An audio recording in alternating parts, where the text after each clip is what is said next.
daalụ ekene m gị gee ntị n'ọkwa dị ezigbo mkpa ịnụgo maka Gram-Free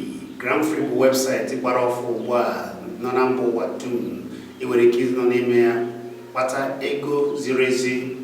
maka na ọ bụrụ na ịbanye ya site na Gmail gị maọbụ Facebook gị maka na 1 gram $2,000 ka ị ga-eweta ya bụ iwu ma ha 500 grams ị ga-eweta $1,000 jeze na wallet gị jee withdraw ya site na ATM gị o wee bụziri nke gị mana ị ga na-eme ụmụ ihe na-afịa ya arụ ị ga-aga na ya kwa ụbọchị ya bụ ị ga na-agba webụsaịtị a ya webụsaịtị Gram-Free a kwa ụbọchị na-eje ekiri onyonyo na-emekwa ụmụ ihe ndị ọzọ dịka referral ịkpọta ndị mmadụ nakwa ịsaịn kọntaktị ịsaịncha ya point gị ga na-agbalite ị nwekwara ike ịga na-eme onyonyo wee na-ezije ndị a n'ihe ndị a niile bụ ihe ga na-eme ka point gị wee na-agbalite point gbalitara ruo 500 grams na iwebukwa